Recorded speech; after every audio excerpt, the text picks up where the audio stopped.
City Council meeting for Tuesday, March 7th, 2017, 7 p.m. is now called to order. Councilmember Goodspeed will lead for the Pledge of Allegiance.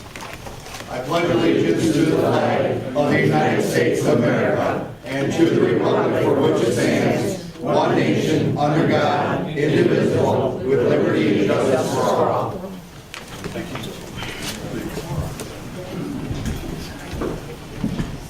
Please take roll. Councilmember Cooper. Here. Councilmember Beaton. Present. Mayor Pro Tem Zelinski. Here. Councilmember Goodspeed. Here. Mayor Smith. Here. Councilmember Whitlow. Here. Councilmember Pontiac. Here. City Manager. Here. City Attorney. Here. DPW Director. Here. Finance Director. Here. Planning and Zoning Administrator. Here. Public Safety Director. Here. City Engineer. Here. All set, sir. Thank you. Public hearings, we have none. However, at this moment, I would like to call for a moment of silence in honor of Tom Grogan, our former videographer who passed away in late February. He is a retired lieutenant colonel from the United States Air Force and was a long-term video recorder here for City Council. So if you would please observe a moment of silence.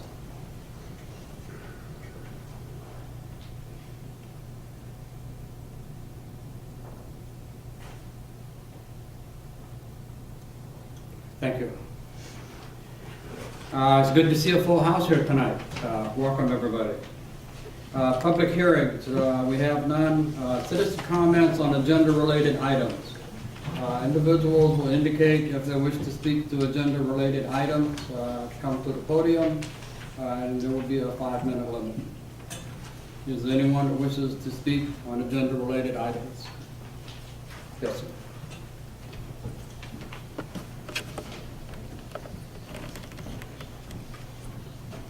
Good evening. As you know, most of you, I'm Dave Levitt. I'm with Third Coast Development. You know that we're on the agenda for this evening. Thank you for your consideration. I'm here if you have any questions or if you want to call me up at that time. Thank you.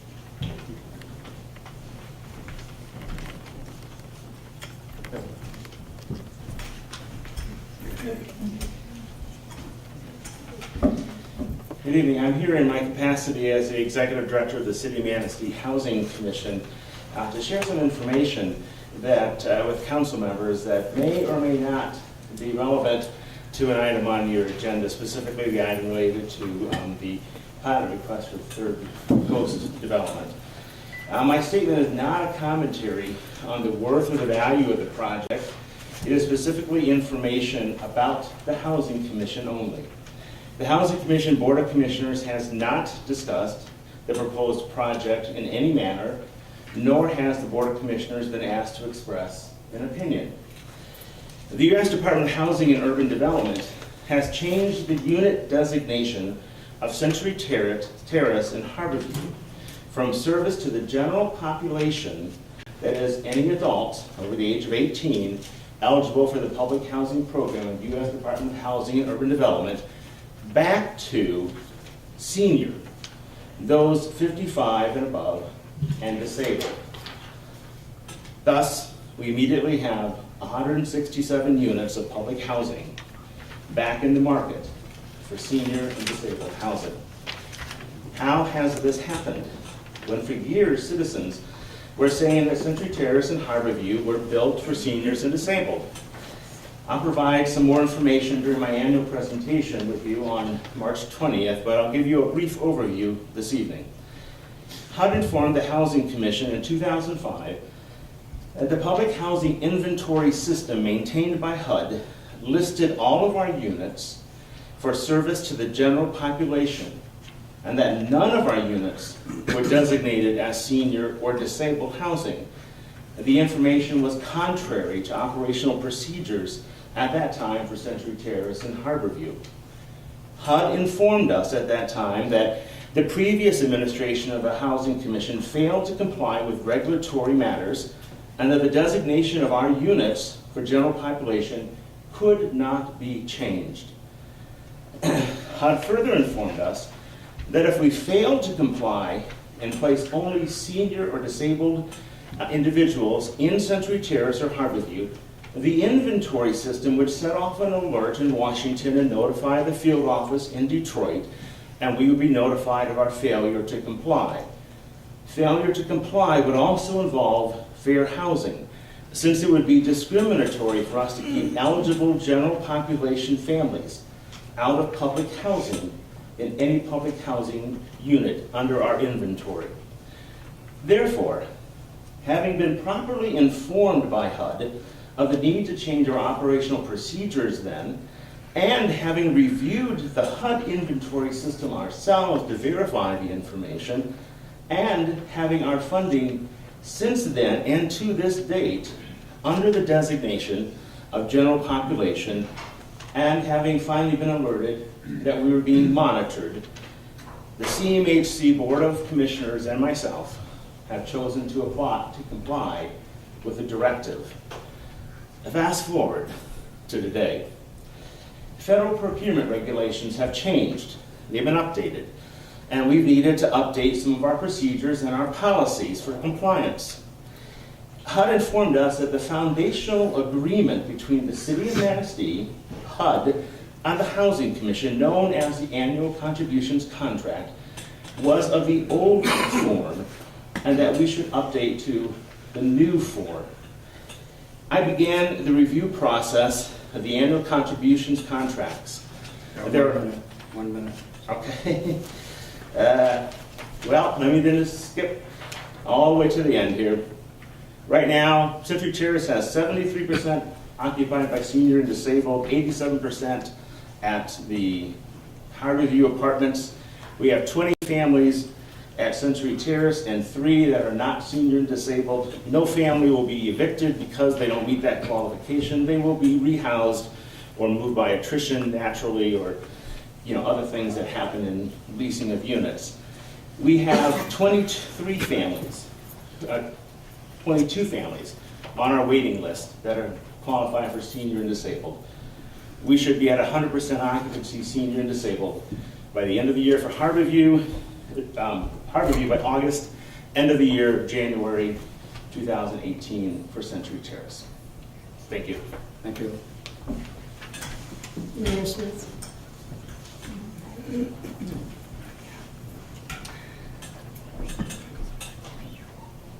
Bob Daniels, 59 Smith Street, Manistee, and the President of the Board of Directors of the Manistee County Council on Aging. I just want to make myself available to the council when you get to the discussion of the PILT, as it has a huge bearing on the Council on Aging, and if you have any questions related to the Council on Aging activities, I will attempt to answer them. Thank you.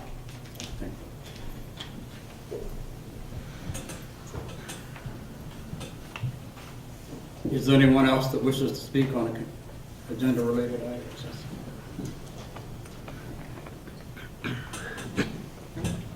Good evening. Mick Szymanski at 332 5th Street.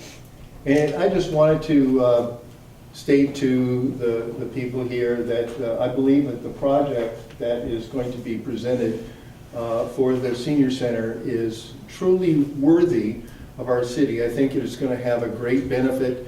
I understand the issues with Century Terrace, but I think it has very little bearing on the value of what is being proposed for the community. Again, I think at the planning board meeting it was mentioned we already have 60 people on the waiting list for the housing that's being proposed, and that's without an advertisement, any kind of advertising campaign. Just literally word of mouth within the senior center has 60 people interested in that, moving into those facilities. So again, with the long-term effects of Century Terrace, I think it's only beneficial to the community to continue to pursue this project.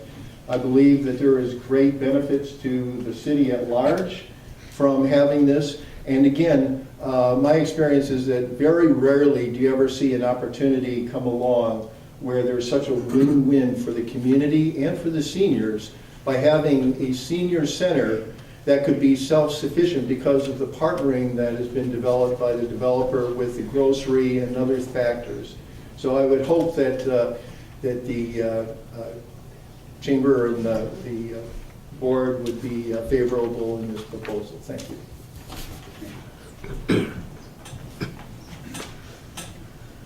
Yes.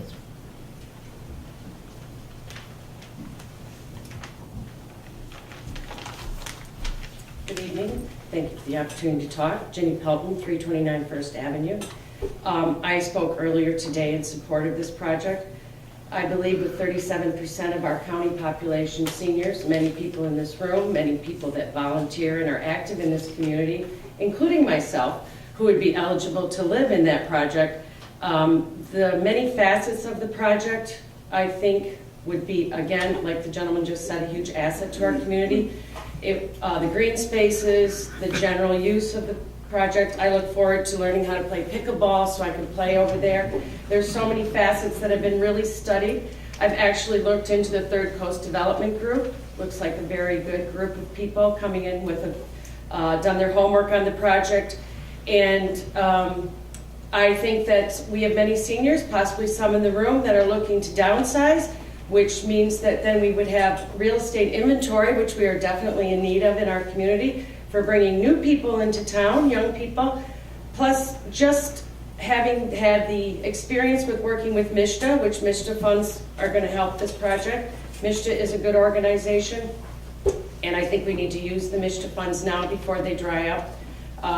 And also, I was fortunate enough in my career to work with seniors, and when seniors get to live together and work together, they're a powerful group. And I think, again, I am involved in a lot of nonprofit and volunteer work in this community, and its bulk of people are seniors. So I personally am in favor of this project. I just want to let you know, and thank you for your time. Is there anyone else that wishes to speak to the agenda-related items? Good evening, I'm Pete Potterpen with PK Housing and Management, and we're proud to be partners with Third Coast Development on this particular proposal. And I'm just here to avail myself and answer any questions that may come up, particularly from the management side. It's what we do. We manage 65 properties throughout Michigan in just about every little town you can think of. And so any questions you might have for the management or the operations of the property, I'm here and available to answer. Thank you.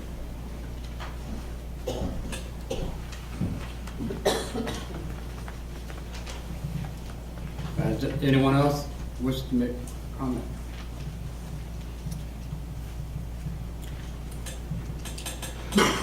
Okay, we'll move on to consent agenda.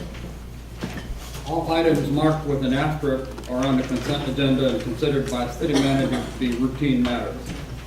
Prior to approval of the consent agenda, any member of council may have an item from the consent agenda removed and taken up during a regular portion of the meeting.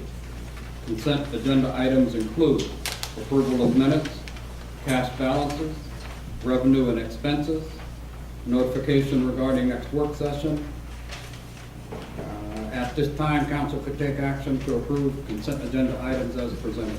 I'll make the motion. I'll second it. I have a motion by Mayor Pro Tem Zelinski, a second by Council Member Goodspeed. Is there any discussion? Please take roll. Councilmember Pontiac. Yes. Councilmember Whitlow. Yes. Mayor Smith. Yes. Councilmember Goodspeed. Yes. Mayor Pro Tem Zelinski. Yes. Councilmember Beaton. Yes. Councilmember Cooper. Yes. Motion passed, sir. Thank you. Unfinished business, we have none. New business, consideration of Downtown Development Authority bylaw amendments.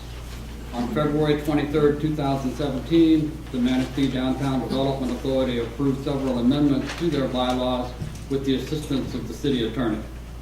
The changes were to simplify language and make bylaws more consistent with state law, and to provide greater flexibility on how the DDA operates in the future. At this time, council could take action to adopt amended bylaws for the Downtown Development Authority and authorize the mayor and city clerk to execute the documents. I will make that motion. Second.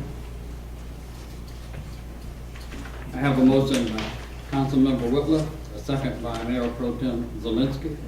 Is there any discussion?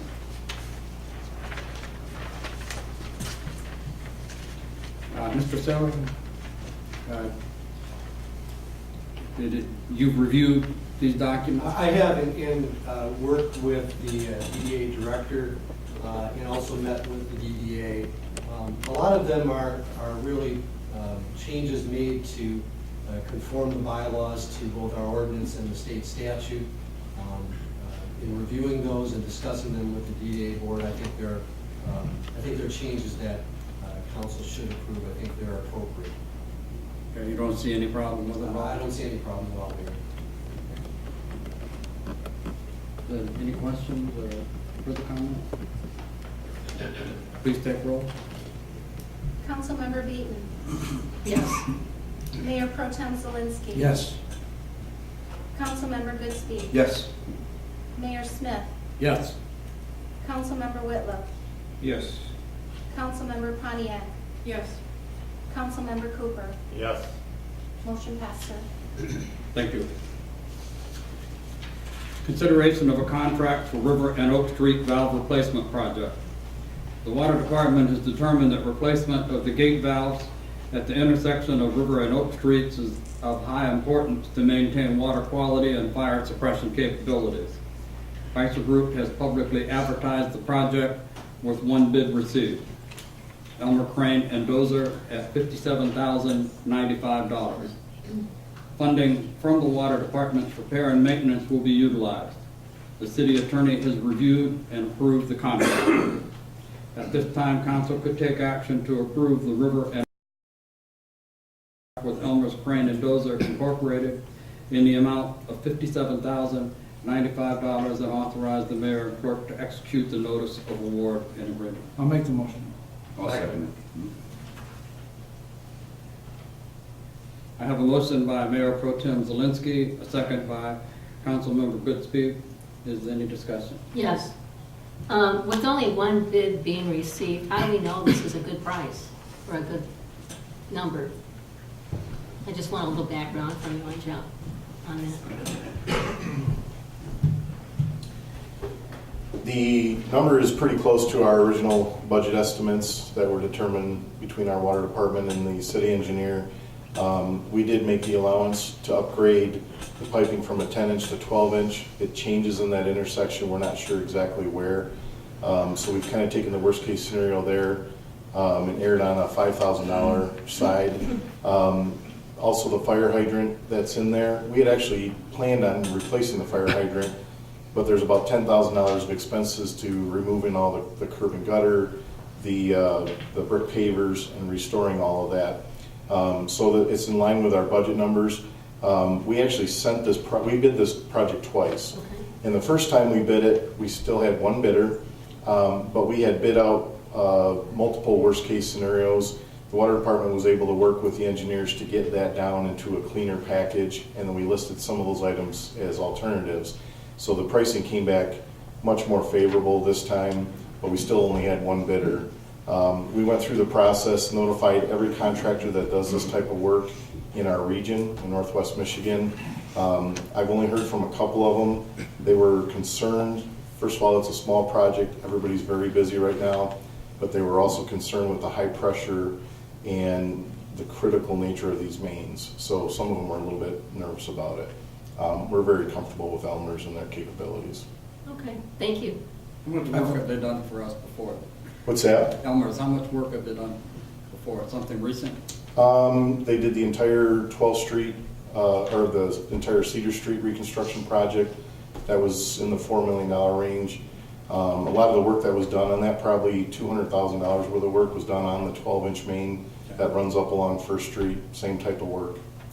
And they've done probably dozens of projects in the past 10 years for us. Hey Jeff, when will this project take place? We are, well, we're going to do it this spring. So the intention would be to start construction probably in April, make sure that it's done and repaved in May. And what's critical about that is, number one, our water flows go up by about 50% during the summertime. when all of our summer residents return and we get visitors to the area. But even more critical than that, we have the paving, 6 miles of major street paving that we're going to do with the slurry seal. That's going to occur in May and June.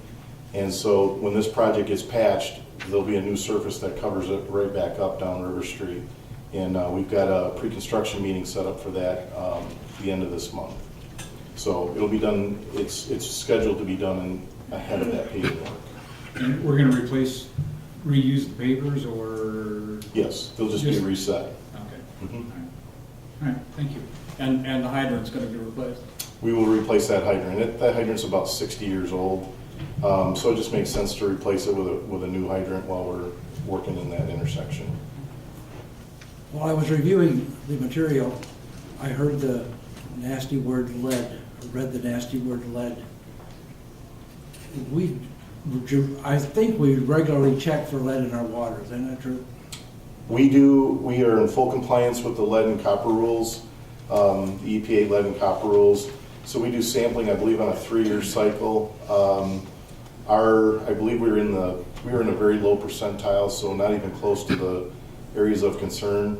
The detection of lead is normally if has lead piping. We don't have lead piping, but what I was referring to is the mains, the older mains, the cast iron mains, have lead packing that seals them from getting any contamination in and out of them.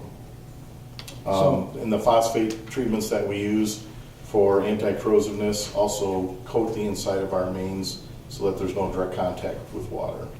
Is this an isolated situation where there's lead involved, or is there other areas where that would be involved, do you know? With the cast iron lead jointed pipe, there's I would say there's miles of it in the city. And you're quite comfortable with the testing procedures that we have, that our citizens are protected, right? Yeah, especially when the whole Flint thing came down, we went through top to bottom through our testing procedures, through our results. We went to our phosphate chemical company. We did additional testing on our water chemistry to make sure that the additives that we add are optimized. We have actually done that twice in the past year and a half, and so we're very comfortable. Thank you for that. When you talk about packing, lead packing, is that like an O-ring, or what do we? Yeah, I mean, the new pipes are all have rubberized gaskets that seal them. This is a packing material that holds those pipes together. Talking PVC or metal, or what? For The mains are cast iron. Cast iron? Yeah. Solder? They're Solder the joint, so they just use the seals? They're cast iron in this section. They're cast iron pipes, lead packing at each of the joints. Thank you. Any other questions? Comments? No, but I'll make a plug for the health department. If anybody ever gets nervous about their water, and I did when the Flint thing first came up, and I had my own water tested, you can have your water tested and sent to a lab for $24 and have peace of mind. And of course, mine came out great. But I think that's something that every council member, especially in Flint, should have done, and they did not. But it's just a really handy service. They give you the sample jar to put it in. You can run your tap water from the sink. You put it in an envelope that's pre-addressed, and you send it off to a lab. So if anybody's nervous, that's the way to handle it. Any other comment? Question? City Clerk, please take roll. Mayor Pro Tem Zelinski. Yes. Councilmember Goodspeed. Yes. Mayor Smith. Yes. Councilmember Whitlow. Yes. Councilmember Pontiac. Yes. Councilmember Cooper. Yes. Councilmember Beaton. Yes. Motion passed, sir. Thank you. Consideration of a request for pilot from Third Coast Development. A request has been received from Third Coast Development Limited Liability Corporation for a pilot, which is a payment in lieu of taxes for a new mixed-use senior housing building located in the parking lot to the south of the former Olson store. The building would be a 4-story structure with 1,000 square feet of commercial space and covered parking on the first floor and 42 residential units on the second, third, and fourth floors. pursuant to Chapter 1489 of the City Code of Ordinances. They are requesting a 10% pilot for a term of 35 years that matches the term of the qualifying mortgage. The pilot would also generate approximately $22,000 annually, of which the city would receive $6,500. At this time, council could take action to approve the request from Third Coast Development LLC for a 10% pilot for a term of 35 years for the senior project proposed for the former Olson's Plaza property. I'll make that motion. Second. I have a motion by Councilmember Beaton, second by Councilmember Whitmore. Is there any discussion?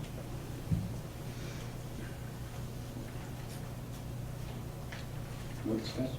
I have some questions, Okay. probably for the developer. I'm still a little bit confused about how you determine what do we pay our percent on? What can you deduct from the gross taxes you receive, or the gross rent you receive? The rent, and you subtract out of that the allowance for electric, gas, and water. You subtract administrative fees, your custodial work, any labor? No. It's just the net rent that the tenants pay. It's the net shelter rent that we subtract out of it. Okay. So we're not subtracting, it's not 10% of our net profit on the project, it's 10% of the essentially adjusted gross rents. The way that the program works is, in order, I think anyways, from the perspective of why they did this, but it's in order to keep developers from playing around with the utility allowances, it's just the net. So if the developer pays the utilities and charges the slightly higher rent that they're allowed to charge, then you subtract that out. If the tenants pay the utilities directly, then it's that rent number that we collect. So what would be the case in this particular case? We'll probably have it where the tenants pay their own rents, or pay their own utilities. Okay, so you won't be Won't be paying or subtracted. deducting that? Water, we'll probably pay the water because that can become a lien on the property. I have another question. If we enter into this 10%, 35 years, which is our ordinance, and we decide that, okay, we will go with that, and that's with your statement saying that we need to negotiate that to a lower amount. Is that correct? Yes, as I explained previously, currently where we're at is your ordinance allows for a 10% 35-year, but we're committing to 45 years to MISTA.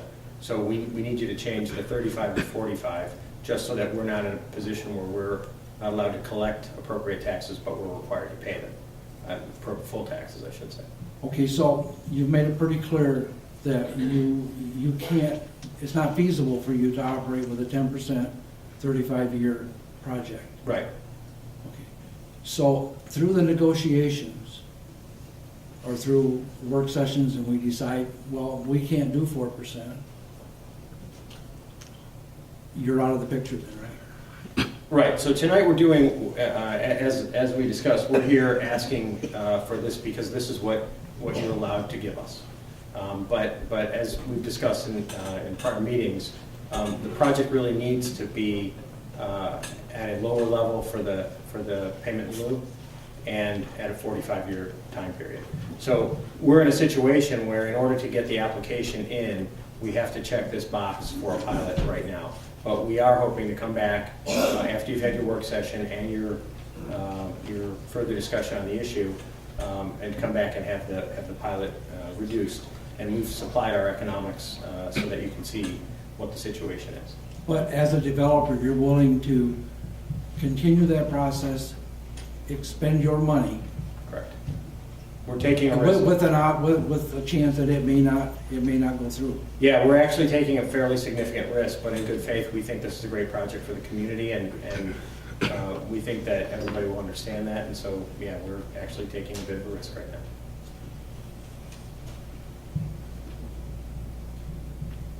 Maybe you can help me with this. You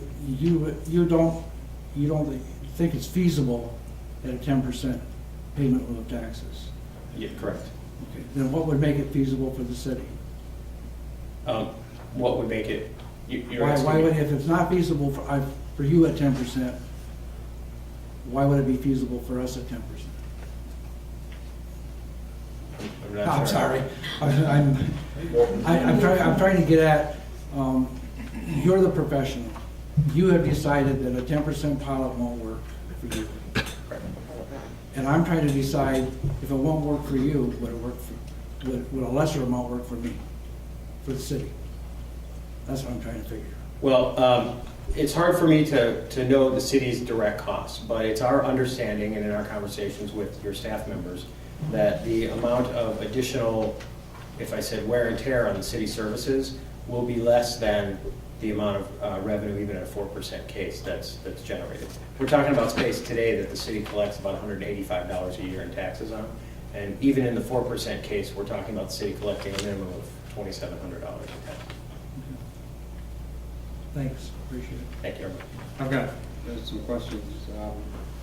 And I'm looking at it strictly from a pilot point of view. And I've been asking questions about previous pilots and have not received some of the answers on those, such as one for Reese Park Village and a former one that happened at Cherry Hill Apartments. And I'm not, I'm aware we have a pilot arrangement with the Housing Commission with the properties that they have under management.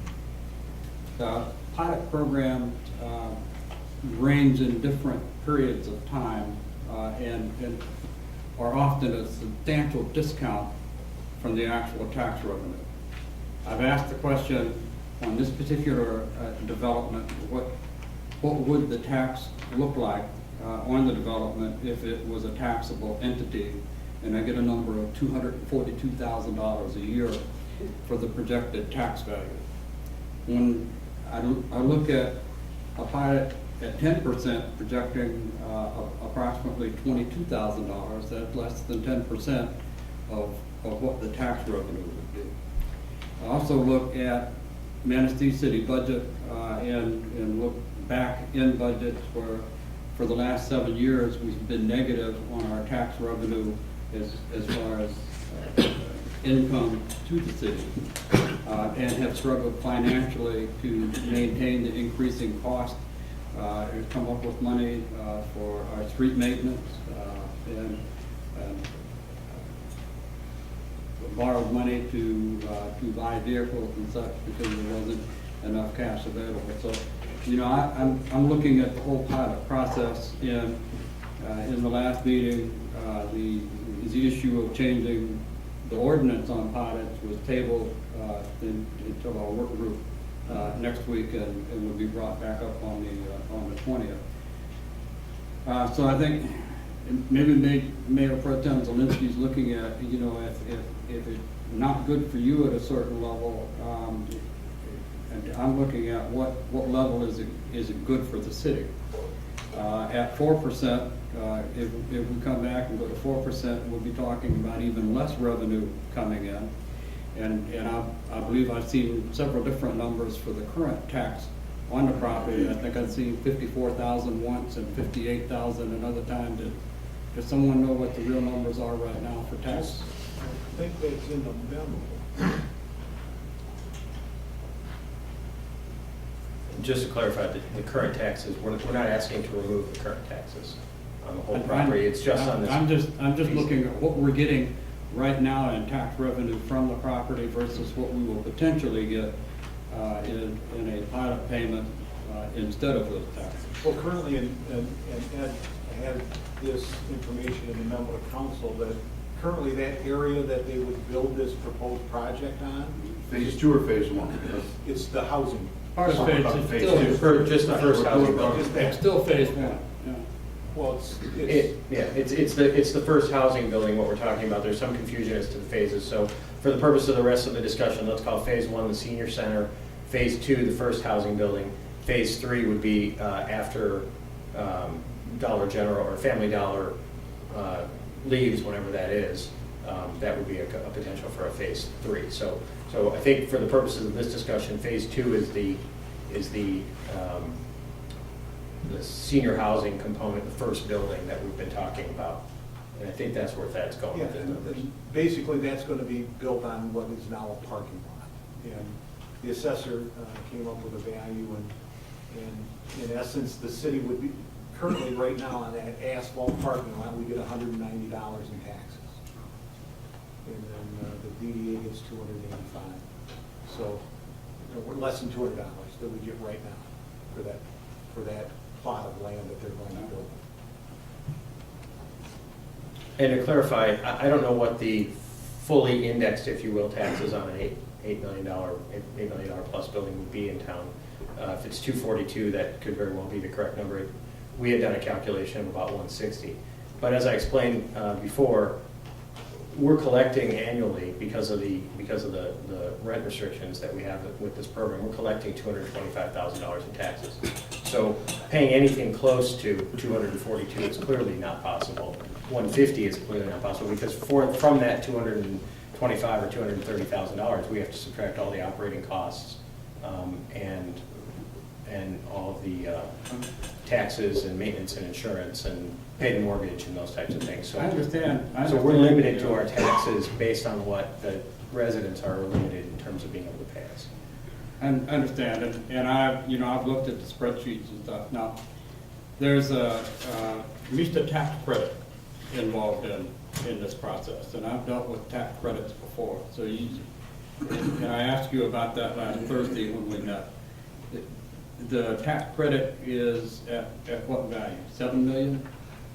Yeah, the net value of the tax credit, I can, Jacob Horner is here from PK as well, who's more capable to explain this, but in simple terms, the building's going to cost about $8 million to build. Yeah. The federal government actually, through MISTA, will give us a tax credit that will net to the developer about $7 million back, and that goes to reduce our costs on the project. So if you look at the capital stack on the project, we're going to have equity, because we sell that tax credit to typically a big company or a bank, who will give us $7 million. That plus our mortgage, which will be about $1 million, and then there's a couple $100,000 after that, that's developer equity, goes to set up the capital stack on the building. So that's how that works. So it's not like we're pulling another $7 million out somewhere. That actually goes towards paying for the building. So what we're left with is about $1 million mortgage on this property, plus or minus. And so that is what allows us, in order to build a building that's an $8 million building in today's environment, you'd have to be charging rents that would be about $2,500 per month for a one bedroom.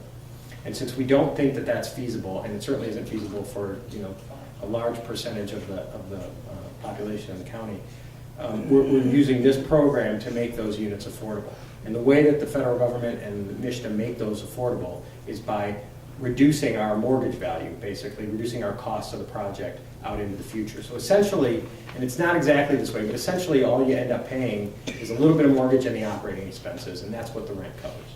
And that's how that program works. Okay. I sort of saw that in looking at the mortgage payments that are being made, because I knew you weren't making those payments on a $6 or $7 million mortgage. Sure. Yeah, $29,000 or $30,000. Tax credits come back at a 9% per year.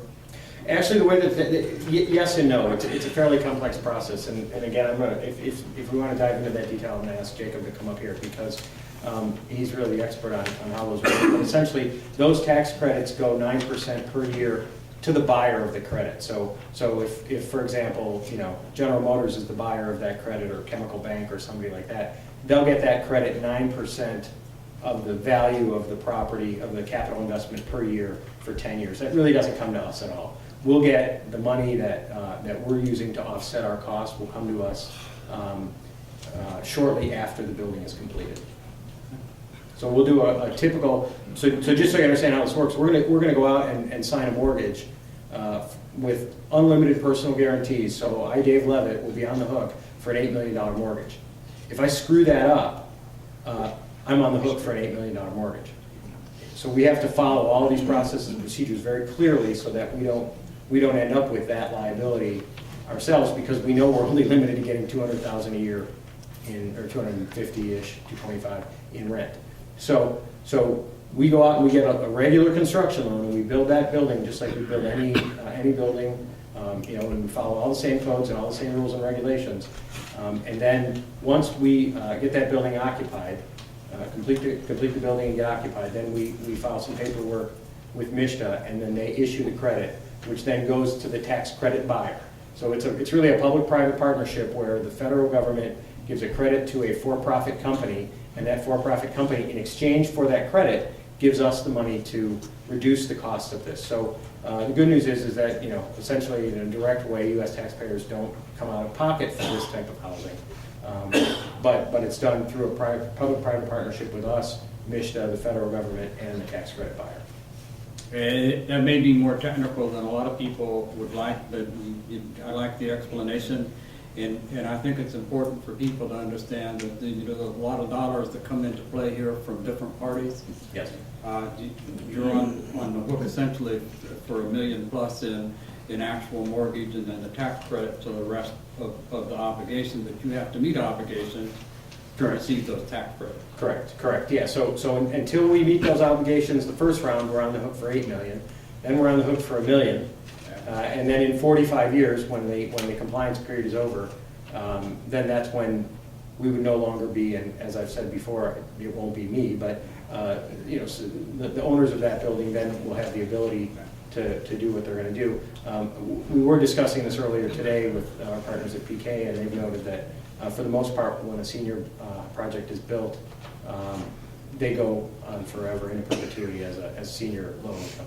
And I just want to make sure people understand, again, the magnitude of the numbers we're talking about. If, for example, this senior center, this housing was built, and it was fully taxable at the figure we got from Mr. Bradford at $242,000 a year versus the pilot payment that's projected here, we would be talking about a difference over 45 years of about $10 million in property tax also. Now, there's a couple of lines of thought there. One is that you wouldn't have any property tax, because if we don't do this, we're not going to build the facility to begin with. But the other one is we will have the facility built, but we will not be drawing the property tax for a very extended period of time. And those terms aren't going to change over that 45-year period of time, are they? I'm sorry. There's not indexed for... It's indexed. As the rents increase over the 45 years, so do the taxes. Okay, the rent increase is determined by the state of Michigan. Michigan determines that, and it's a function of area median income. So what people earn in the area determines what the rent is allowed. So theoretically, we don't really know what's going to happen over 45 years with incomes, but generally speaking, we anticipate that they're going to go up at some reasonable inflation rate, and as those go up, so do the taxes that we pay. I'm going to make one more comment. I feel a little bit like we've been shooting at a moving target as we've discussed this project from beginning to where we are today.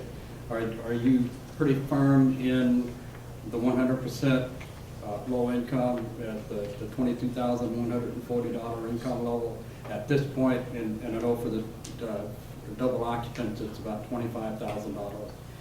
Are we pretty set in that, as opposed to earlier it was market rate with a low income, with a subsidized income element to it?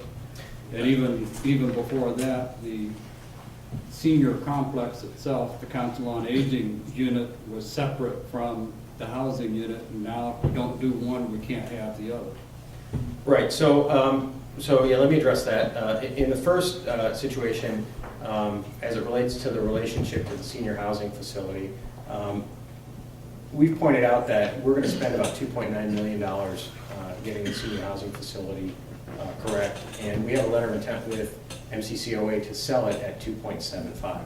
So we're actually taking a loss on that, and part of the way that we're recouping it is by redeveloping the rest of the project. And so we're doing this portion of the project, this phase 2 senior housing, in an effort to try and recoup some of that loss on the MCCOA project.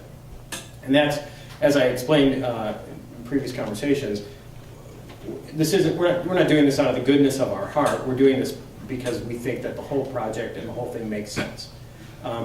So our plan is to move forward with that, do the project with the MCCOA, and then build this building. What we learned in January, and part of the reason why it's a bit of a moving target, and you are correct, and I do apologize for that, but what we learned in January was that based on the system, this whole thing goes through a mission of points system, and if you collect a certain amount of points, you win. It's like a game. If you collect a certain amount of points, you win and you get awarded tax credits, and if you don't get the points, and it's competitive, so everybody who's putting in at this April will compete against each other statewide. So what we learned in January was that we have a really good opportunity based on current situation, political situations that have to do with the new administration in Washington and uncertainty about tax credits and all this kind of stuff. We learned in January that there was a real opportunity for us to win if we got an application in this April.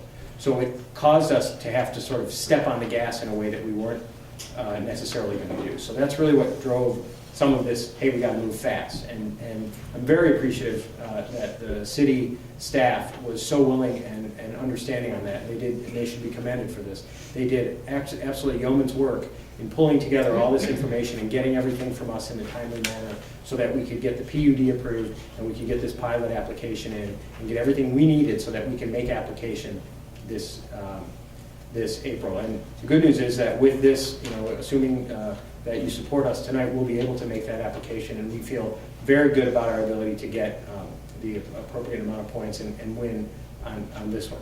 One of the changes that we made there was originally we were looking at 80-20, 80% income restricted and 20% market. But again, in an effort to get some points and to win on this one, and really make sure that everybody was in a situation where we can move forward, and particularly for the MCCOA, and also to take what is now the vacant Olson's building and begin to do the renovation there. We made that change to go for financing reasons to 100% income restricted on this portion of the project. We do have a third phase, as you know, that we've talked about on this project, and it is fully our intent to have that be a market rate or more of a blend of market rate and income restricted. It's our firm belief, and all the latest research shows this, that the most vibrant communities have mixed use, mixed income among them. So we don't want to create zones of low income in the city or zones of high income in the city. It really works best when all the people can live together in similar types of housing. And in fact, I've lived in a building like this in the past, and it's not like anybody knows in the mixed income buildings who's what or anything like that. So that is our plan, and we do plan to move forward with phase 3 as soon as practicable, and that building is not intended at all to be just income restricted. But I can appreciate the time compression here, but I would share with you that myself and at least a few other council members have felt rushed in the process. As have I. And we certainly appreciate an opportunity to do due diligence and take a look at the best interest of the taxpayers and the citizens of Manistee when looking at a project like this. We also look at the benefit and have been fully supportive of the Council on Aging. We passed a resolution of support, but when we did that clearly with the expectation that it was for the Council on Aging to move into the Olson's building, and the housing was a separate part of that project. And like I said, then to find out that you can't have one without the other was I felt a little bit misled myself on that process. Approving this tonight still doesn't get you any obligation or sense that it's going to change the current ordinance that we have, because we'll have a work session and that will be discussed in its entirety also. So I understand. I have one question. What happens if you don't get those points that you need from MSHDA? If we don't get the points, It depends. If it's after application and we don't win in this round, that's where I think Mr. Zelinski was pointing out that we're in a position, we Third Coast and our partners at PK are in a position of risk, and that's where we'll have to say, hey, you know, that's part of the deal that we make, right? So if we don't get that and we don't have the points and we can't win in this round, there are other opportunities for us. We can apply again in October, and there's actually another a 4%. It's just a different type of tax credit that we can go for. So we're certainly not done and out of the water if we don't win. But part of the reason for this rush is because we are aware of the fact that we have a really good chance to win this round. And if you have to wait until the next round, will that stall everything, or? We really, based on our agreement with MCCOA, we don't have that option. So we'll have to, as I noted before, do the work, make the deal with MCCOA, take that $150,000 loss, and that's part of what's on me to have to deal with that. Believe me, I'm definitely nervous about it, and more importantly, that Mrs. Levitt is very nervous about it. Well, the loan application for Council on Aging is still pending, and I believe they indicated today that they still have $1 million capital campaign that they hope to kick off and raise some additional funds to go towards payment for that facility. So there's still a lot of moving pieces to this. Absolutely, absolutely. It's really one of these types of things. While it helps us get a long way towards doing it, your vote tonight doesn't necessarily mean it's going to happen, but your vote against us tonight definitely means that we have to back out. Yeah, I've got one more question, and that's from Mr. Sarah. Should council approve this under these terms, knowing that they're going to come back and ask for different terms than that in the future? Is there any issue with that? I don't see, there's no commitment by council to the other terms that we're talking about. It's going to require an ordinance amendment and further discussion and negotiation. So approval tonight would not be a commitment to a 4%, for instance, bill. We're committing simply to the ordinance as it exists today. Thank you. I have a couple of questions. Have you done some soil boring tests out there at all? We have done a phase 1, phase 2 environmental test, so I know a little bit about the. Actually, I know a very little bit about the soils, but I can tell you more about the nature of the pollution as opposed to the nature of the types of soils there. So, actually, what I'm really curious to know right now, and I think it would be good for the public because it shows good faith. How much money do you already have in this endeavor? How much money has your Third Coast invested as far as the drawings go, as far as, any testing that you've done? So our environmental bill is, my partners are sitting behind me, they're going to punch me in the head when I tell them all this, but. Well, I think it shows a lot of good faith. The environmentals are approximately $18,000. I believe we have a civil engineering bill for approximately $14,000. We've spent over $25,000 on architectural drawings. I would say, add it all up, we're somewhere in the range of $75,000 in the project. Okay. I think all of us on council take this very seriously and have looked at it a lot of different ways. And if you were anything like I am, you sat in front of the television set with the calculator most of the weekend trying to figure out different scenarios. And to me, for somebody to walk in here and say, I'm going to build an $8.4 million apartment complex, on the old Olson's property. I mean, they'd have to wait over 30 years before they would, if your rents are going to be $550 average, and I think that's a good going rate actually for a one-bedroom apartment here in the Manistee. That's a good rent. That's going to be over 30 years before they even recap that $8.4 million that they've invested in the project. So I think you have to come up with some creative financing to make a plan go. So thank you for wading through all the details. Appreciate it. I have a question on rent. The question came up today in a presentation at the Council on Aging as to whether or not it meets the certificates or coupons or something would be taken. Are these going to be standard rents for one and two-bedroom apartments for the qualifying people, or would it be on a sliding scale based on income? Yeah, I'm gonna throw that to Jacob or Pete.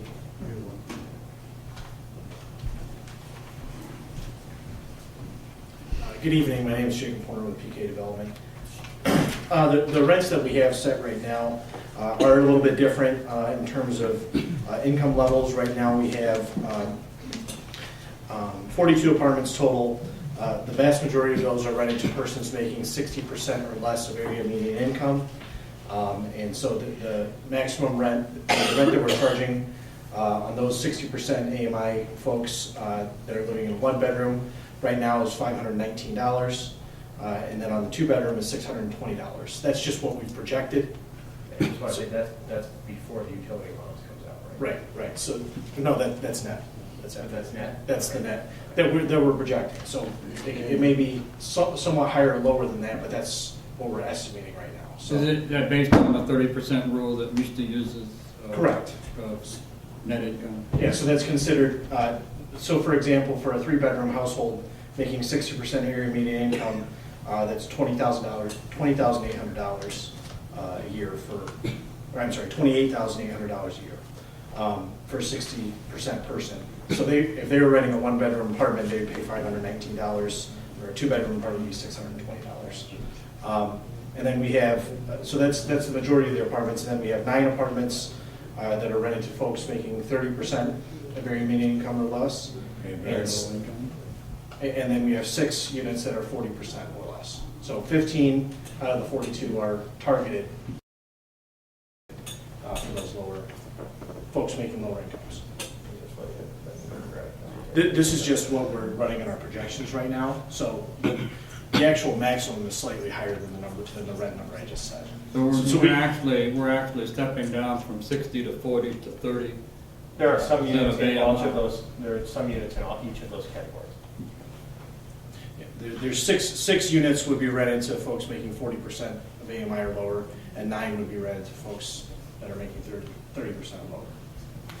And then the remaining 27 would be rented to folks making 60% or lower.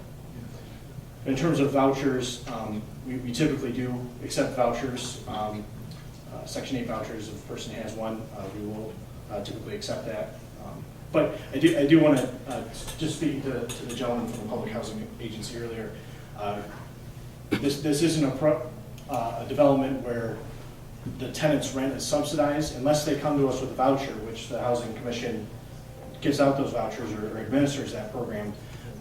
Every one of our tenants have to pay whatever the rent is, the minimum amount of rent. So it's not a situation where the federal government is subsidizing the rent like it is in a public housing project or a fully Section 8 project.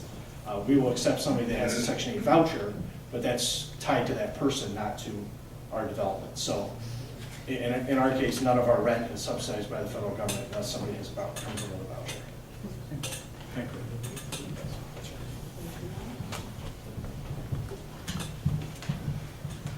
Any other questions? I have a question for Mr. Bradford. Mr. Bradford back there? Well, I can just sit here and more. I'm probably a little different. I don't consider this just a senior project. I consider it a City of Manistee taxpayers project, and everybody will be contributing to that. What is your outlook on this whole situation? How do you feel? Are we going to be able to, are we going to have money, considering we don't have any expectations of getting a lot of revenue, are we going to be able to, if we have some issues, are we going to be able to meet that obligation? As far as services go, that type of thing. To this particular project? Right. I think the services to this particular project are going to be pretty minimal, and the services that would be provided, if they're EMS services, those are billable items, or our fire Medicare pays for that. So I think that's actually an advantage to the city. Also, it's going to generate about $36,000 a year in utility payments to the utility fund, which benefits every taxpayer, every ratepayer in the city. So I think this is a very positive development. I think there'll be positive economic spin-off from it. I believe that when the Council on Aging building, which is currently located in the DDA, is freed up, that'll turn into a taxable entity where that'll go back on the tax rolls. I believe that's likely to happen. So that should be positive. So I think there's a lot of positives for this. The net rent or the net taxes that piece of asphalt's generating right now are minimal. And it is in the DDA, so any taxes for anything that's built there that would be fully taxable, the DDA captures the vast majority of them. So I think this is a good project for the area. I think it's ready to go. I think it meets a need in our strategic plan for housing, and I'm supportive of it. Well, my concern is, when we talked about doing the budget for next year, we're talking about possibly having to recreate some of the ways we deliver services and possibly making some reductions in some of our appropriations. I want to make sure that we're not putting an undue burden on our taxpayers. That's why I'm asking you the question. I don't believe this project puts any burden on our taxpayers whatsoever. I think it's a benefit to our taxpayers. Okay, thank you. I appreciate that. And what is I don't know if you know this or not, but the tax on the retail portion of this grant project? The grocery store. Sure. The assessor has estimated that the taxable value of the 1,000 square foot of commercial space is about $48,000. And that would generate roughly $2,800 in taxes total for all taxing jurisdictions. The city portion of that tax, meaning the city taxes, is $853, but the DDA gets a portion of that and the city gets a portion of that. And that's probably the most fluid number in the numbers that I provided you, because we're not quite sure what that base would be. But assuming it's 50-50, that only generates about $450 in additional taxes for the DDA and for the city. That's phase two, right? Sorry. That's the commercial 1,000 square foot space within the $8 million building in phase two. Right, because we're not talking about the grocery store. No. None of that. No. That's We're just talking about the. Right, and that's where I want to make sure we're all focusing on. Just to throw that number out there, I mean, maybe put some minds at ease, on the grocery store itself, what would be the tax on that? Okay, so again, these are assessing estimates. Basically, 48% of the current existing Olson's grocery store is what would roughly be allocated to the new grocery store. And so if you prorate those taxes, the estimate from the assessor is that would generate about 19,000, $19,500 in total taxes, roughly. 5,700 of that is city taxes. The city would get about 2,200 of that, and the DDA gets about 3,500 of it. Thank you. Thank you. Thank you. Are there any other questions? Please take roll. Councilmember Goodspeed. Yes. Mayor Smith. Yes. Councilmember Whitlow. Yes. Councilmember Pontiac. Yes. Councilmember Cooper. Yes. Councilmember Beaton. Yes. Mayor Pro Tem Zelinski. Yes. Motion passed, sir.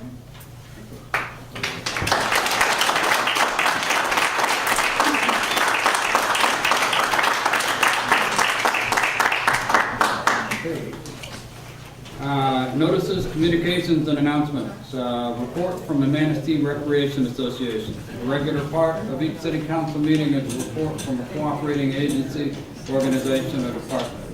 At this time, Mr. Ken Cott will report on the activities of the Manistee Recreation Association and respond to any questions council may have regarding their activities.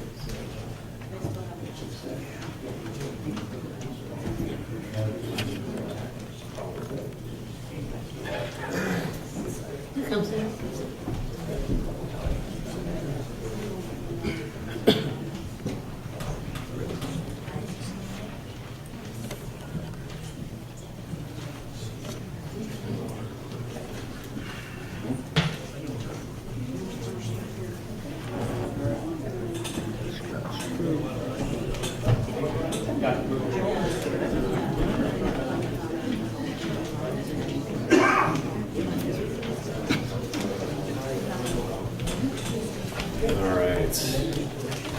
Thank you very much for letting me come here and present to you again for another year. Kenny Cott, the Executive Director of the MRA.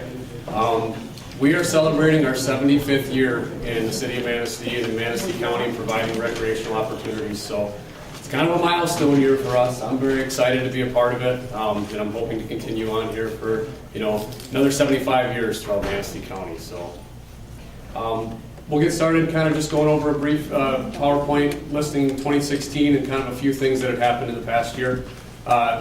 few of the programs that we have offered. Here's the majority of everything that we have done throughout 2016. Majority of the things that we've done over the past few years, including soccer, and there was a lot of soccer on there. Typically we do two soccer seasons, one in the spring, one in the fall for travel and our local MRA soccer group. We do our t-ball, our machine pitch baseball. We do a couple tennis camps per year. Along with our swim lessons, we do 5 times a year for age 6 all the way up to age 6 months all the way up to age 12. Did you say 6 months? 6 months we do our tot swim we start at. So 6 months to age 5, and then 5 to 12 is our kids swim. So yeah, if you ever get a chance, watch the little kids in the therapy pool, 6 months of age. It's a blast. They have so much fun. They love it. Yeah. I wonder if I can do that with my new granddaughter. By all means, it'd be a blast. You should come too. So, a couple things I'd like to highlight that we started last year. The Grand Valley State University Soccer Camp we introduced for the first time last year. We actually had Grand Valley's intramural soccer coach, it's a college level coach, came in and hosted a camp for our high school and upper elementary level kids. Very successful. I was very pleased with how that went. Last year we also started for the first time our 3rd and 4th grade basketball for boys and girls, which was hugely successful. Carried on this year. Again, it went very well. We actually just finished up this past Sunday. Highlighted there on the bottom is our 3- and 4-year-old soccer. So this is something we're going to try this year for the first time this spring. I was approached by a gentleman here who just moved to town that's had some experience working with younger kids below age 5. Typically is where we start for most of our programs. So we're going to see how the 3- and 4-year-old soccer goes, but I'm excited. I know we get parents a lot of times saying, I've got a 3-year-old with just an abundance of energy. What do you have for him? And really all we've had up to this point is swim. So I'm trying to kind of incorporate some younger age kids stuff to try and get them a little bit more active and introduced in a few other things that we're doing. We're always looking to work with other programs too throughout the community. I know I'm definitely get approached all the time about starting new things, and if there's ever any interest, we definitely always look into it and see if there's anything that we can do to make it happen. But I'm hoping this year to kind of partner with some already existing organizations and continue to grow what we're doing here with our program base.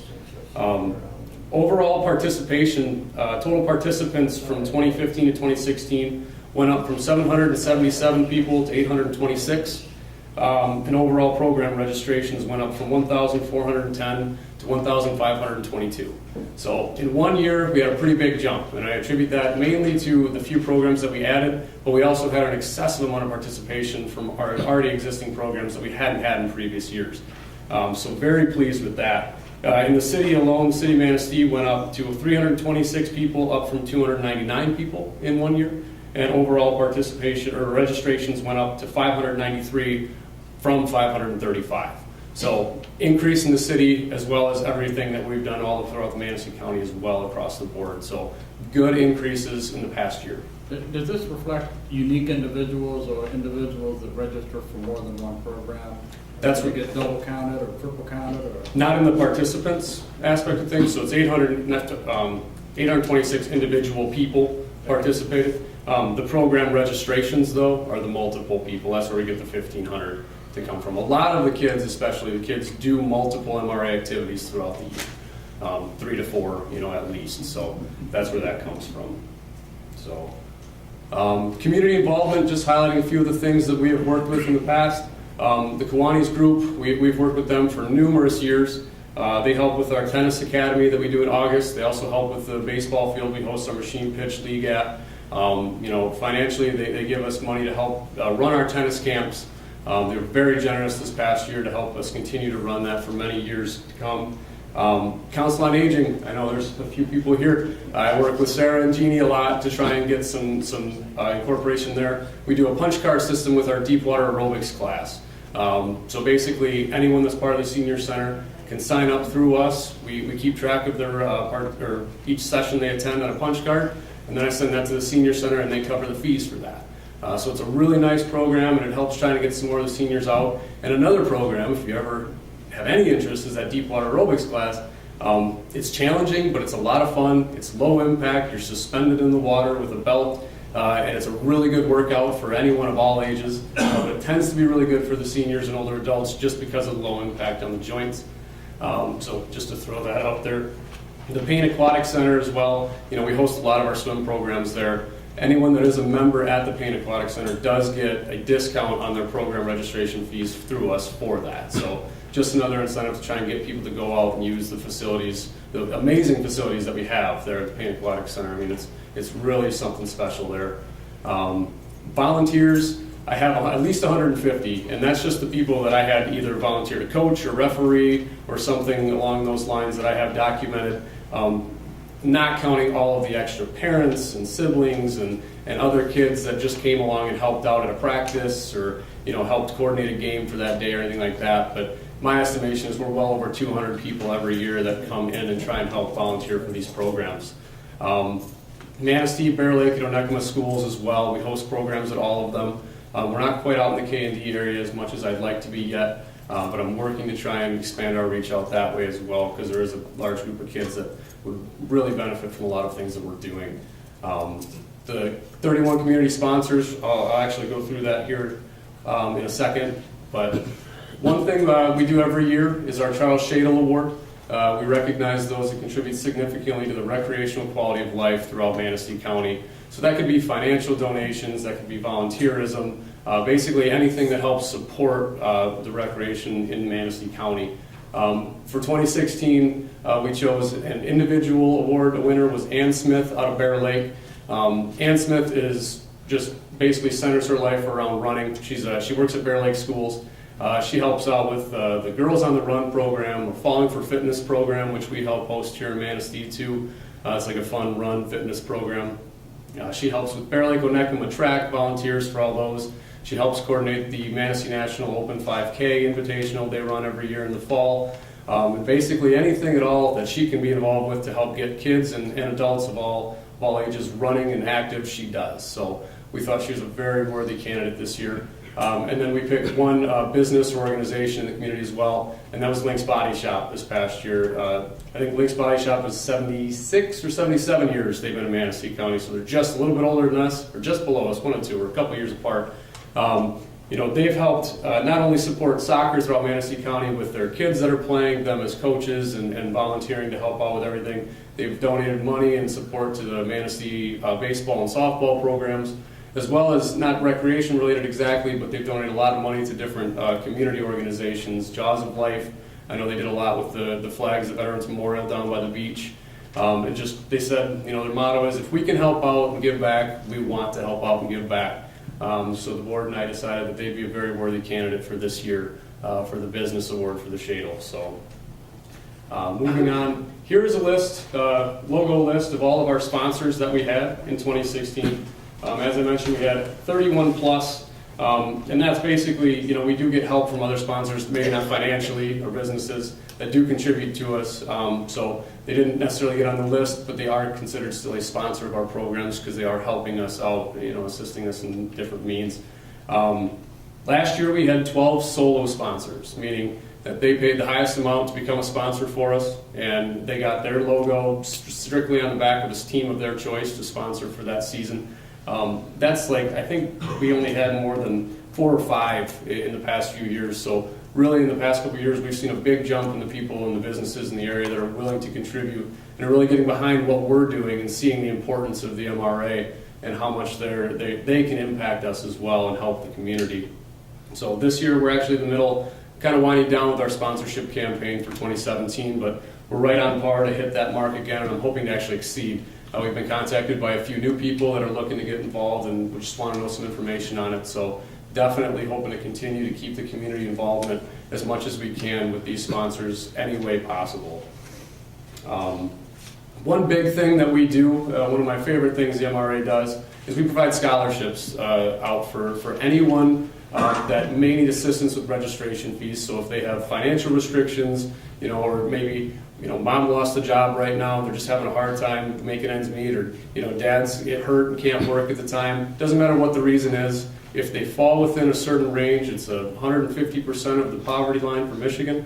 They can come in and fill out a form discreetly and confidentially at the MRA office, and we can either cover all of their fees to participate in the programs, or a portion of them, pay what they can.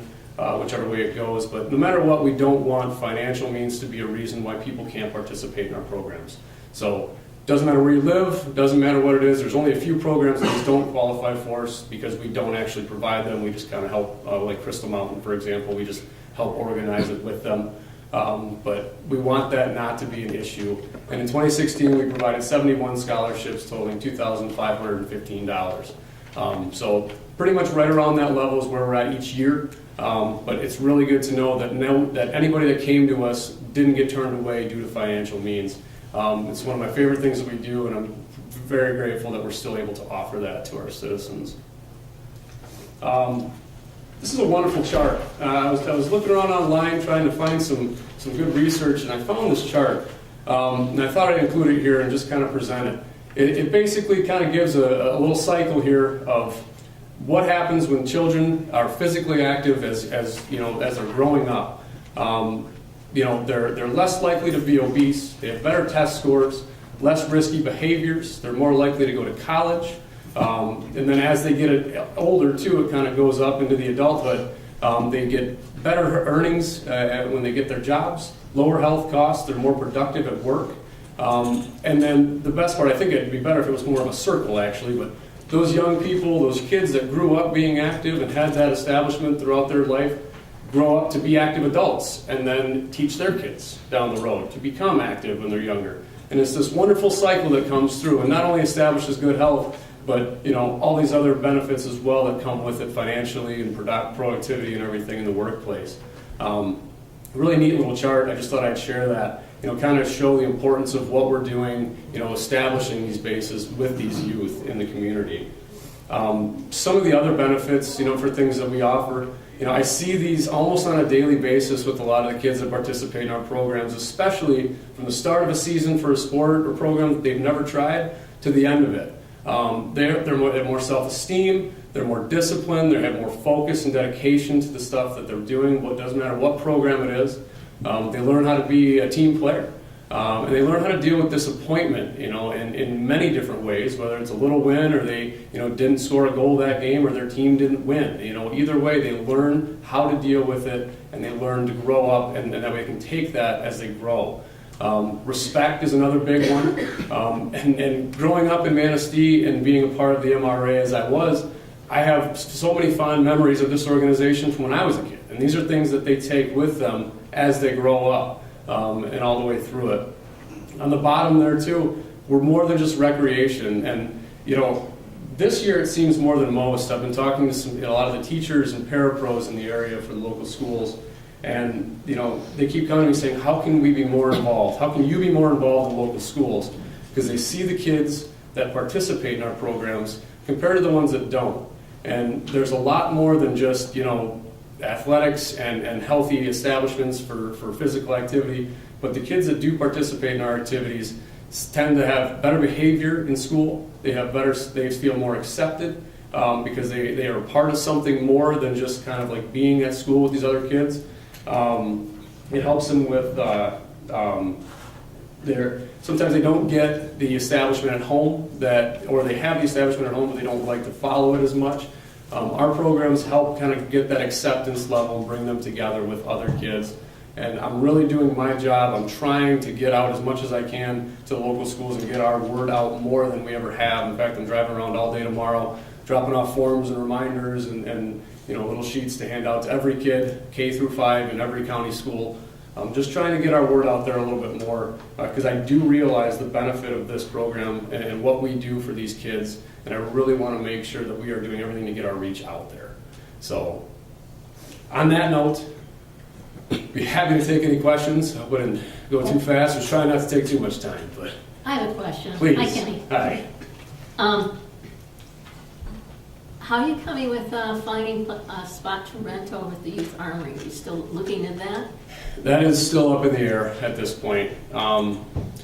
In discussions with them, we had tried to move over there. We were talking about doing it, and I think that they're still getting their ducks in a row as far as who is going to be where. So I know I was talking about being in one spot, and then we talked to them again in a completely different spot, and so I'm really kind of just gonna hold off, and I think they're meeting in March. They were going to discuss a few more things, and they said they'd kind of let me know what was going on. But at this point, if it's beneficial to us, based on cost, to rent the space, and we actually get something that's going to make it easier for us to operate, we'd like to move over there. But at the same time, I'm not going to put us in a position where it doesn't benefit us, significantly to move over there with them either. So. Okay, it just seems like a good opportunity. It would be a great opportunity, I know. And especially right now, we're talking about rent and trying to find a figure that works for everybody too. And plus, I just want to make sure that if we have an office there, we're not tucked back in the corner somewhere, and kind of being a little less accessible than we are currently. But them having all the kids that they're going to be bringing in there and the kids that we're going to have in our programs, it would fit to have us both kind of feeding off each other for those programs. And you currently do need a little more space. We do need more space. that is very, very true. We are really running out of options right now. We're in the Briney building, which our normal office is really great. But we have a little tiny storage room in the basement that hosts every single piece of equipment that we have. Hundreds of soccer balls and baseball stuff. So it's really quite cramped right now. But yeah, so that would be the big thing for us, is if we could move over there and get a little more space as well. So. Okay, well, good luck. Yeah, thank you. Yep. I don't have a question, but I have a comment. Sure. Recognizing that the young people are our future. I appreciate everything that you do and all the work that you put into this. Thank you very much. Appreciate that. Ken, you have seems like you have a reach, the MRA reaches out of the county, out of our county? Primarily just Manistee County. We do get, and it's actually a little bit misleading, a lot of people actually live just like on the south, just over the South County line border, so technically they don't live in Manistee County, however they are Manistee school kids and they do participate in everything we do. But that is, we don't turn people away if they'd like to participate from other counties, but our target market is Manistee County. It's kind of where we go to, so. Well, you do a great job, so thank you very much. Very much, appreciate that. We appoint a member to the MRA board, I believe, Councilman Goodspeed. Yep, Councilman. Your county organization versus the city organization? Technically, yes, we are Manistee County. It's kind of where we base everything out, but a majority, a vast majority of our participation does come certainly from the youth. The reason I asked that is I just looked at their recent budget, and I looked at our budget, and we fund your organization substantially higher level than they do. Yes, substantially higher. Yeah, yes. So I'm not exactly sure. It's when I took over this role from the previous director. That was the appropriation that we received from the county, and I know that's kind of been steady at that rate for a long time. I'm not sure. I would actually like to find out a little bit more here in the very near future, because I believe they're kind of getting a little bit more of a surplus as well. I've heard they're doing a little bit better too. So I'd like to kind of find out if we could possibly expand that a little bit. There seems to be a growing population of young adults or children with disabilities. What sort of programs do we have through the MRA? Currently, we don't have anything specifically dedicated to that. I was approached last year actually with an organization in town that was hoping we would put together a baseball program, specifically just they would bring in their group. And by all means, I was willing to try and do that. It didn't really materialize into anything, unfortunately. I think the idea on their end kind of fizzled out a little bit. But we don't turn anyone away based on any disability of any kind, no matter what. We will never turn anybody away, but we don't have anything specifically designed for the people with disabilities, as a specific program. I've seen some advertisements for some equipment and facility type things for what they refer to as non-competitive and mixed age group and such, where people can be active over a range of ages and abilities and stuff, doing things for exercise and to be out. So do you have anything like that? Do the MRA right now? Primarily, we do some like older adult stuff and everything along those lines, but really our focus is youth, mainly because that's how it's always been. I have tried to do a few other things, based on adult programs alone, and tried to kind of expand that age range that we currently have. Some work, some haven't, but I'm definitely open to do it. I have never turned anything away. And I always get, like I mentioned, people come to us all the time and say, hey, would you be willing to try this? I say, yes, I go, let's get some people together. I go, let me know how many people are interested, and let's give it a try. And if we get enough people, is the one thing, kind of, if there's enough that have the interest to do it, then we'll go ahead and move forward with it.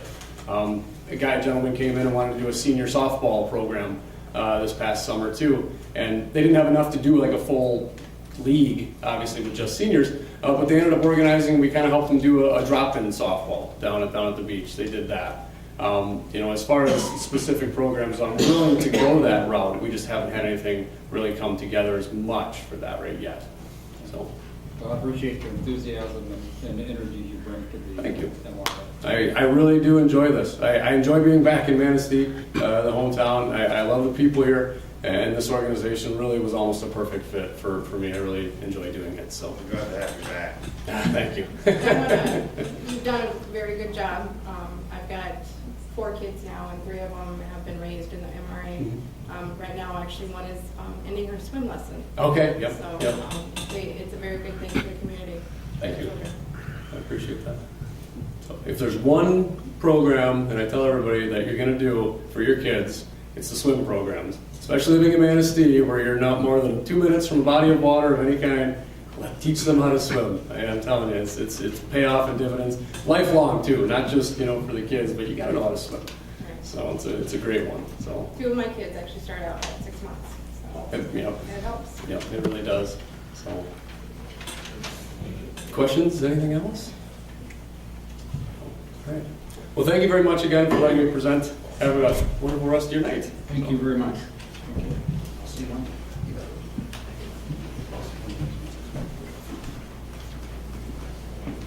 That moves us to an item C, discussion on Ramsdale Regional Center of the Arts.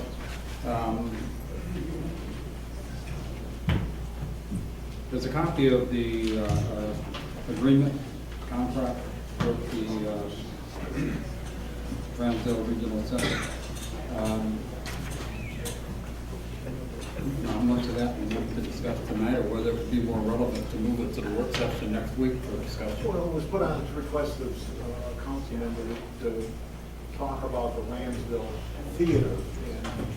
And there are representatives here, if you just want an update. I've got some on the theater and meet the new director and things of that nature. Council and Mayor, we have the president of the Ramsdale Regional Center for the Arts, Sarah Helge, and our new executive director, Xavier Verna, are both here. So I think they wanted to answer any of your questions that you might have in introducing Xavier. Okay. We can discuss. Comment? Good evening. As you know, I'm Sarah Helge, and I'm president of the Ramsdale Regional Center for the Arts Board.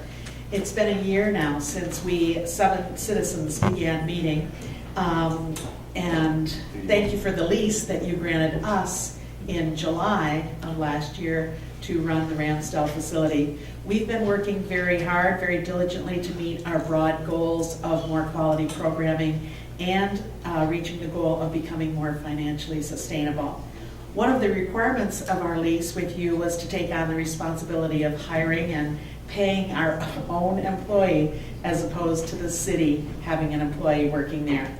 The month of December was devoted to the search for a new executive director, and he's been on the job now for 3 whole weeks.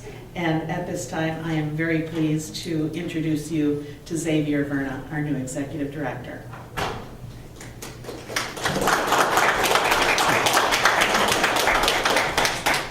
Thank you, everyone. Good evening, council members. It's good to be here.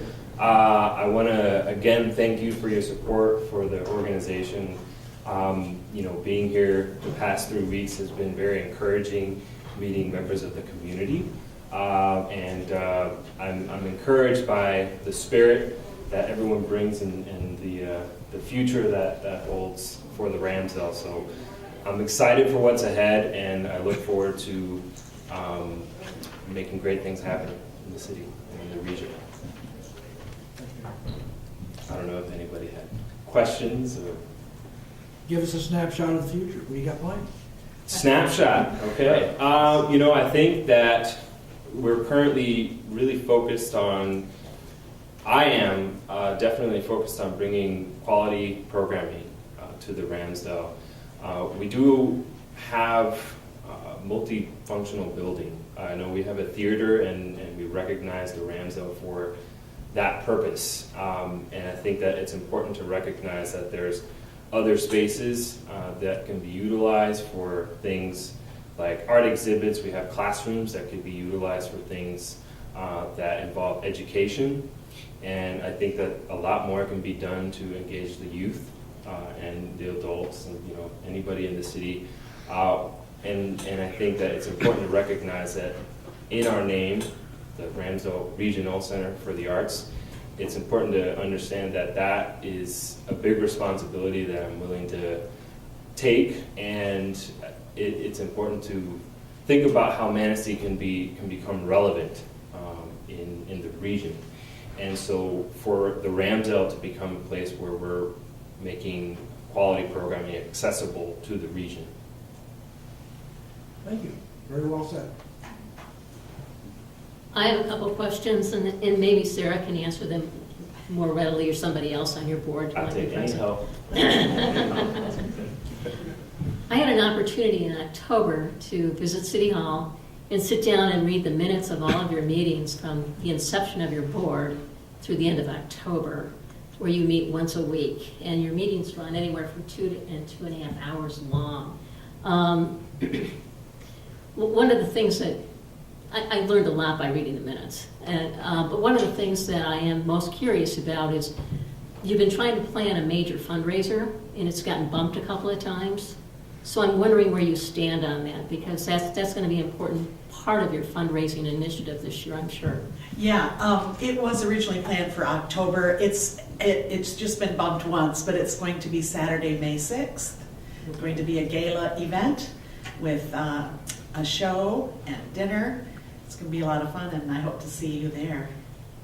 Are you going to send me an invitation so I'll remember? Yes, I am. Okay, that would be good. I think as many as you can send out, you should do, and as much publicity as you can do. I think you need the boost, and I think we'd be happy to help you so long as you get the word out there everywhere. Great, thank you. Thanks. Any other questions?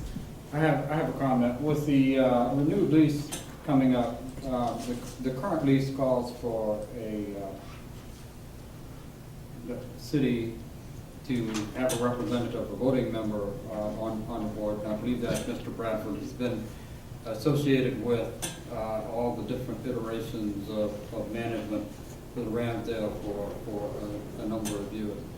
I personally would like to also have a council member on board.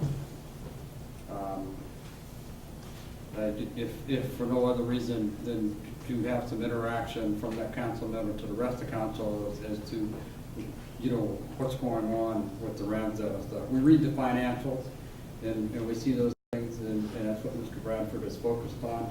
That's what he does wonderfully well. Just something I think would benefit the council in understanding what's happening with the property. We put a lot of money in. A lot of people ask a lot of questions on what are we getting for the value on that. Part of that debt, that has been incurred, and I know the roof debt falls off this year as a payment, but we've still got about 8 years to go for the heating and cooling system. So, that would just be my input for consideration, and should there be some further discussion on that before the current lease runs out. Your thoughts? I think the board would probably like to discuss that. And one thing anyone should remember if they do get on this board is that we are a working board. I mean, for me, this has been at the least a part-time job, and you can ask my husband, some weeks a full-time job. So anybody who comes on the board it's work. So we don't have, we have one employee who's wonderful right now, but even he can't do it all. So we are all very busily working to get that place really running the way we want to see it be run. This job doesn't take much time either. So. I would support what she said. Do you have any questions, Brett? I do not. I do not. Thank you. Thank you. Thank you.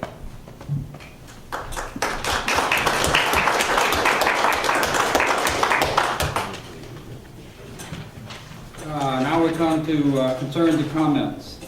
Citizen comments. This is an opportunity for citizens to comment on municipal services, activities, or areas of city involvement. Citizens in attendance may be recognized by the mayor for comment, limited to 5 minutes. Letters submitted to council will not be publicly read. If anyone wishes to make comment, please come forward, state your name and address.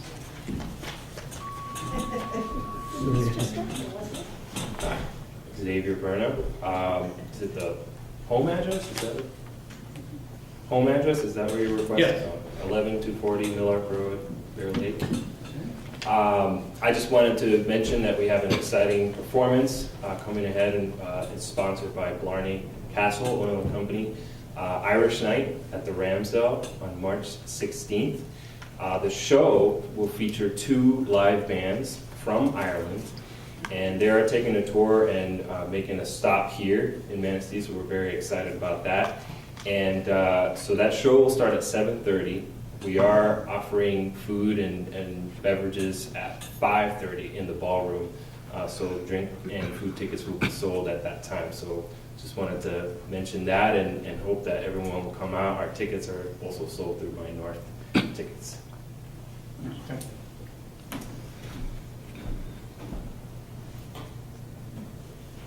Any other citizen comments?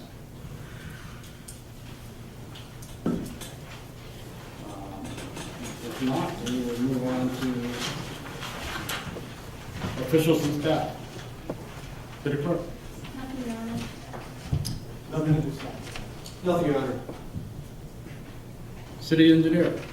Nothing, Your Honor. Public Works Director. Nothing, Your Honor. Public Safety.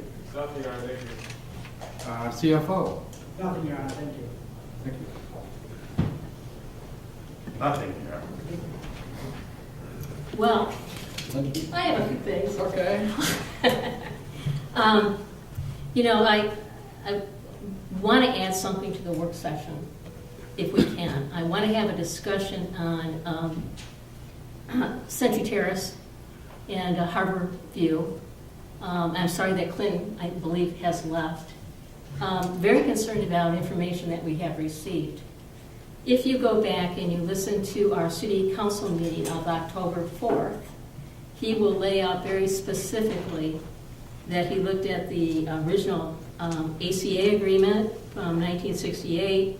He looked at the resolution. He looked at the certified minutes of the council meetings. Everything pointed to the fact that there was never any establishment of any public housing in the city of Manistee that was to be designated as senior or elderly disabled. He was very adamant about that in his presentation in October.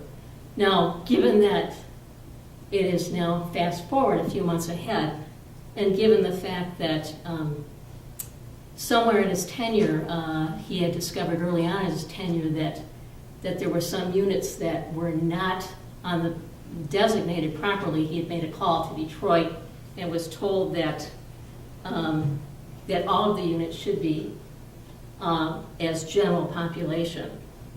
There's no documentation. He also admitted in his correspondence that he sent to council. He has no documentation to support that, but they proceeded on that plan of action approximately 11 years ago to make sure that all the units in town were general population and not senior housing. So to hear sort of conflicting information that now he's found, done some more digging and found some more documents perhaps that indicate that they should have reached that Harbor View and Century Terrace should have been designated as senior housing, and is trying to get approval. I think, my understanding of his correspondence was he's still trying to get some sort of final affirmative approval from the Housing Commission in Detroit that that is indeed true. And I think we need to have that documentation. And I would just like to have a discussion on it to put this all together, to make sure that we're all on the same page as far as what we really have in public housing. I think it's important to know that and to have all the proper documentation, of course. So I'm requesting that it be put on the work session. The next work session or the one in April? The next. The next one.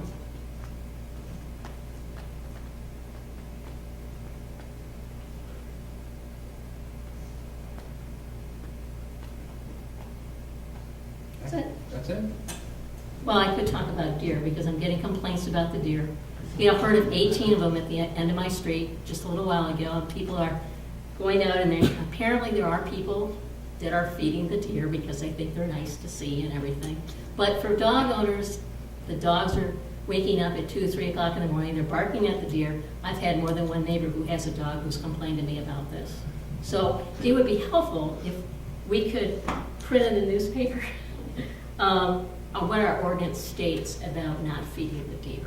So that is my last comment, I promise. We do have an ordinance. Right, and I think it's worth repeating and posting it in the newspaper to remind people. I'm good, thank you. I'm very good, thank you. This special work session Thursday, I will be there at 6. You'll be there at 6, okay? Will everybody else be there? Doesn't What it time start is at it supposed to be? 5? 5? Yeah, It starts at 5, right? right. Nothing. I was going to remind people about the special work session on Thursday at 5. We'll let them know that you'll be coming along. Mayor Pro Tem Zelinski took the second session with the Council on Aging. That's very well received. The next 2 of them are booked and contact the rest of the council members to get you in there for lunch with the seniors. They enjoy meeting the council members. They're aware that council members are elected and represent Happy Valley. And they have lots of questions. It's a pretty interesting experience. I'd like to thank Public Safety for their quick response on the life-threatening situation Sunday morning where they resuscitated an individual from an opiate overdose. And they were again resuscitated at the hospital. But we'd like to remind people that that's why we paid for the personnel and training for that agency to respond to those things and save people's lives. That's really refreshing. One more comment would be, we truly appreciate the number of council members that are attending meetings. I attend a lot of them myself because it gives me a better perspective of what's going on and what's being said as opposed to just reading the minutes. I would ask that people be aware of who else is there and not congregate or have a discussion. I have not seen that go on, but especially where we would have a quorum of council members, you would want to be careful in how you interact. If you're there to observe, that's great, but most of these committees and commissions are appointed either by city council or the mayor. And as mayor, I would hesitate to get up and speak before a vote and give the pretense of influencing the outcome of a vote. And I would ask council members to bear the same thought in mind before speaking in public. Nice to commend people for their efforts and energy after the fact, but during the process, we want to be careful about what we say and what we express support or oppose in those meetings. That could be misconstrued. But again, I encourage council members to go to the meetings for committees and commissions to inform themselves and see what's going on. It also gives you an idea of when reappointments are coming up as to who you want to reappoint or if you actually want to try and find someone else to take a spot in the future. I mean, that could be an important aspect of things. I'd be interested to hear what Mr. Saylor would have to say on that. Sure. On council members appearing at committee meetings and speaking,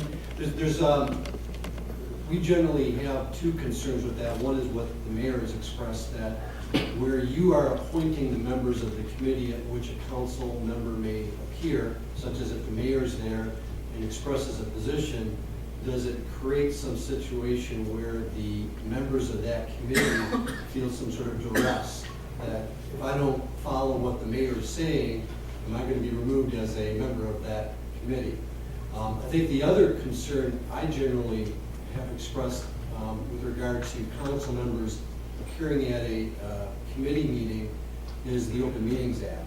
And if we've got council members there that express opinion that could be construed as debating an issue, coming to some decision on an issue, then that could be considered a meeting of council that would require a posting under the Open Meetings Act.